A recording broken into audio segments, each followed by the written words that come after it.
Vida sana.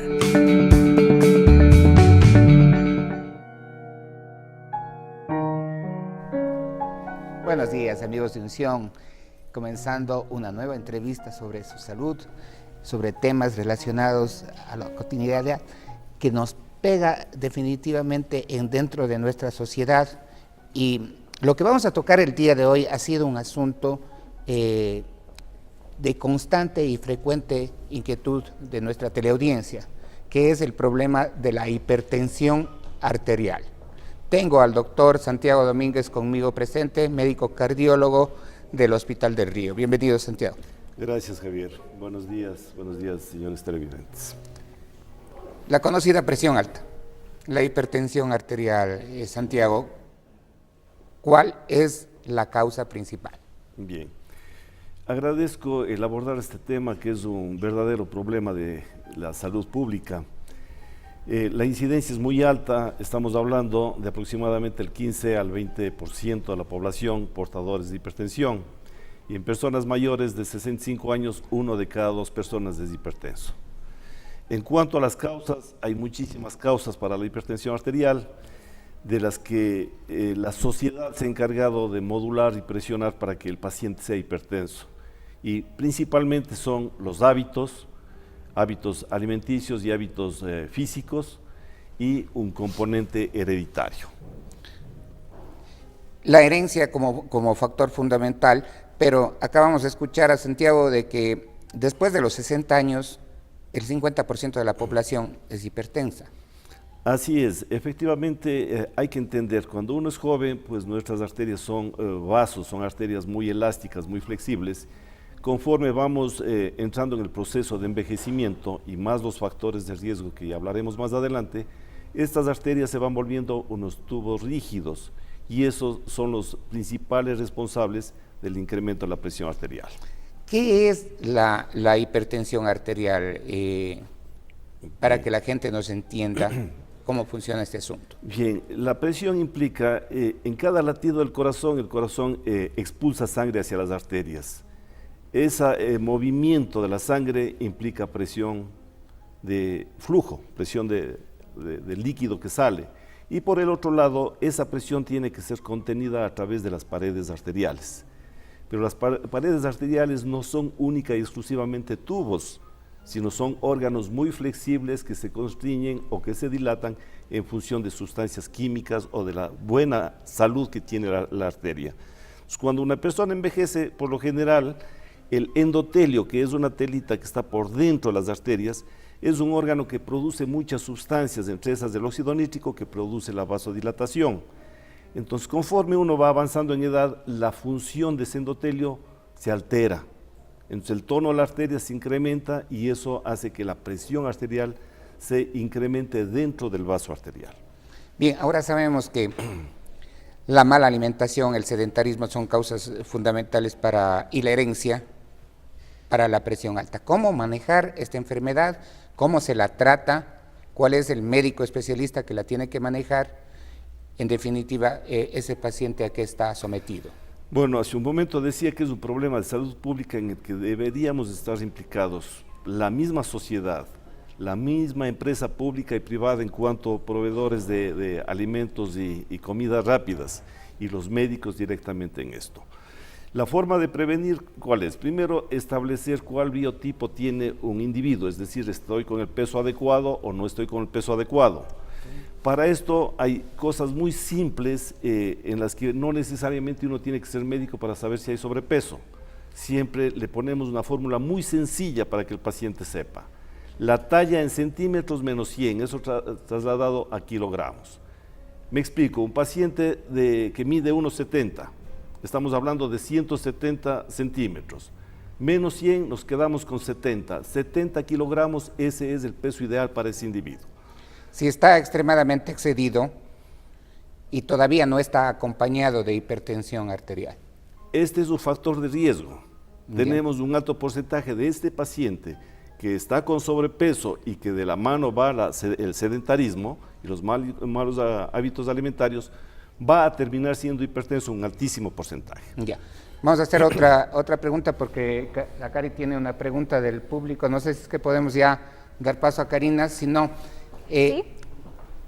El paciente... Ya estoy aquí, mi querido Javier. Muchísimas gracias. Sí, Karen. estamos aquí justamente también recopilando algunas inquietudes de nuestro público. Así es que, mi estimado doctor, el tema de la herencia ya se lo había hablado. Sin embargo, queremos saber un poquito más acerca de aquellos síntomas. ¿Cuál es el signo principal para uno tener ya una alerta? Se dice mucho que el dolor de cabeza, ¿no? Pero pueden haber algunos otros síntomas. Y también, si es que la persona ya está medicada, por favor, cuando deja de tomar esa medicina, ¿qué tan alto es el riesgo de que pueda ocurrir si es que no toma esa medicina, digamos, de manera continua? Las dos preguntas, por favor. Gracias por la pregunta.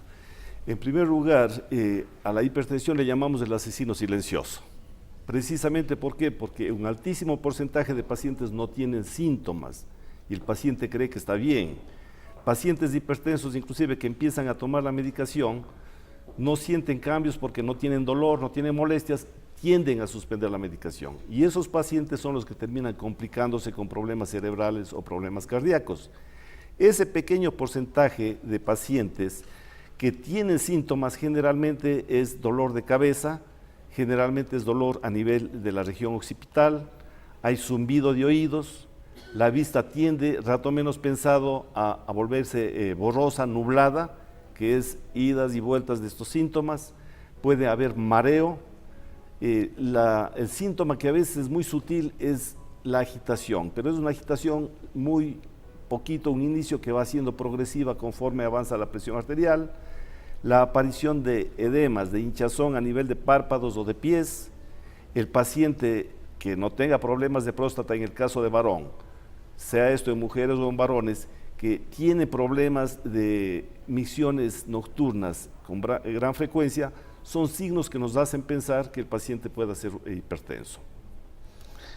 Ahora, Santiago, ¿cuáles son las consecuencias que puede tener un paciente hipertenso que no tiene el hábito de controlar su hipertensión? Ya. Antes de contestarle su pregunta, terminamos la respuesta a la pregunta anterior. Los pacientes que inician un tratamiento, en un altísimo porcentaje son pacientes que están destinados a tomar tratamiento de por vida. Pero no es como la gente piensa, paciente que toma medicación tiene que quedarse de por vida con medicación. ¿Por qué? Porque muchas de las veces corregimos los factores predisponentes y la presión tiende a disminuir. Pero esa disminución tiene que ser controlada con un médico. La suspensión brusca de la presión arterial tienen problemas muy graves. En cuanto a los hábitos para controlarse la presión, esto es un proceso. Generalmente el paciente hipertenso, el paciente diabético son pacientes de difícil control. ¿Por qué? Porque no están habituados a hacer cambios en su rutina. ¿Y a qué cambios me refiero? A cambios en la dieta, bajarle la sal, bajarle las comidas rápidas, empezar a hacer ejercicio.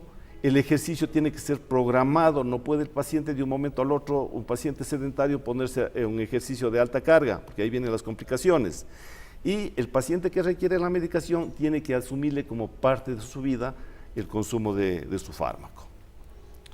Los conocidos derrames cerebrales como consecuencia de la hipertensión.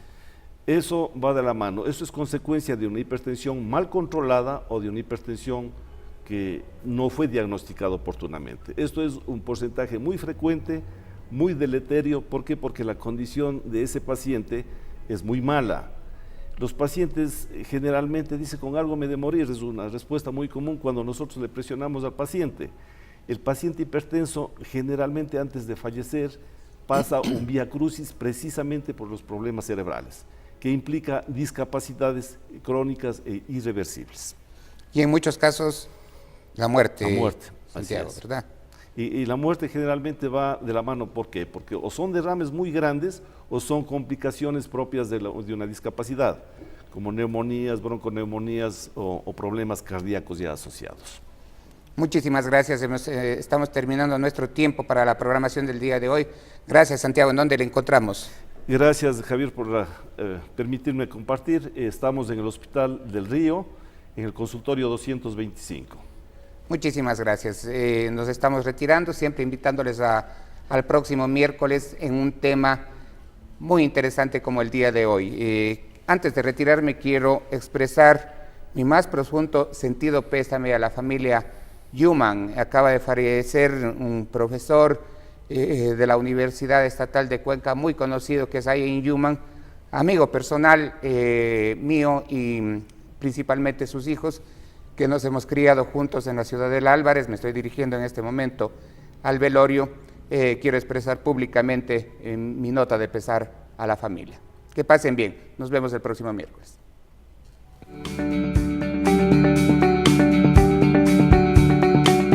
Vida Sana.